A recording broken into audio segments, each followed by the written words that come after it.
Now, the entertainers are obviously all in for using the 3D technology. Martin Scorsese debuted his first 3D movie this weekend with Hugo. You know, he says he may never shoot in 2D ever again.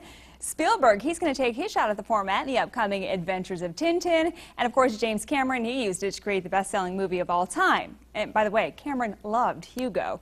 So with all this hype, why doesn't 3D sell more products? We've convened our tech panel tonight to figure that out. We've got Lewis Lee from WPLZ. We've got Daniel Wyatt, the online producer for US 101 in the center here, and then Stephen Byrd from Best Buy's Geek Squad. So guys, let me ask you, for every avatar, there seems to be plenty of buzz like Conan the Barbarian or Mars Needs Mom. So what do you think? Is 3D working at the movies? We'll go 1, 2, 3. What do you think? Is it working? I think for certain movies it is, and then for other ones I think it's kind of a gimmick where they're just shooting the movies where there's a ball flying at the screen and it's just not really that great of a 3D movie. Yeah, there does seem to be some of that. What do you think, Daniel? I think people are smart enough to know that when you try to hide a bad story with 3D, they get it really quick, and now with technology like iPads, Facebook, as soon as they get the movie, don't go see it. Yes. Nobody's going to go see it. So when it comes down to the end, people still want the good story, and like Avatar, it was a great story, but it used 3D to enhance the story. Yes. So I think that's the big thing. When people see something that's bad, they automatically know it's bad. I would agree with that, 3D or not. Yeah, what do you think, I Lewis? agree with that also. I think that the better movies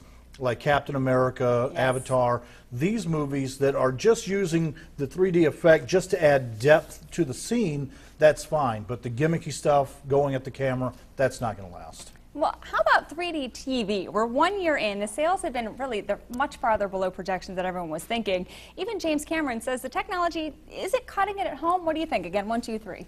3D TV. I think eventually every TV on the market will be 3D. Really? I just think that right now it's just a little bit high in the price range. Okay. But there are reasons to buy a 3D TV rather than just for the 3D itself. I mean, who would want to see a football game like, you know, right there at you, you know? That's true. So, like, again, I think the price is up there right now. People like to wait to make sure, like any new thing, get all the bugs out of it. Make it the best you can, then I'll buy it. See if the price will drop a little bit, because you still have to get the TV and the Blu-ray 3D player, a lot of them with too. So it's a big price point right now, and it's not a great economy, to be honest with you, for people to go run out and buy this. And they want to make sure it lasts. It's going to stick around for a couple of years. And then Lewis? I think it's less a matter of price and more a matter of how much product is there out there to see on a 3D TV, and the fact that you still need to wear the glasses, whether they're passive or active. People don't like to have to wear special glasses to see something. Yeah, and that actually, Lewis, thank you. That segues perfectly into what Stephen brought us from the Best Buy Geek Squad. He actually brought in the 2 different kinds of glasses. See, I didn't know there were 2 different kinds. You mentioned they're passive or active. What does that mean, and what is the difference here, really? Well, there's 2 different types. The passive type, there is no batteries in there, and they're a little bit more inexpensive than the actual active type. And basically, they're just a polarized lens that makes your brain see 3D. Okay. The active type, you can tell the difference because they're a little bit larger. They actually have a battery inside of them, and they actually switch back and forth between lenses and make your eyes see 3D by flashing. Wow.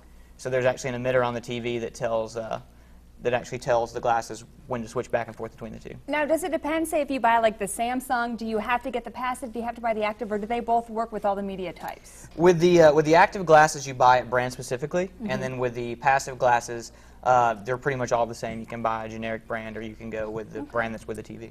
Okay, so do you think maybe the fact that there's a little less expensive option out there, maybe more people will consider it, you think?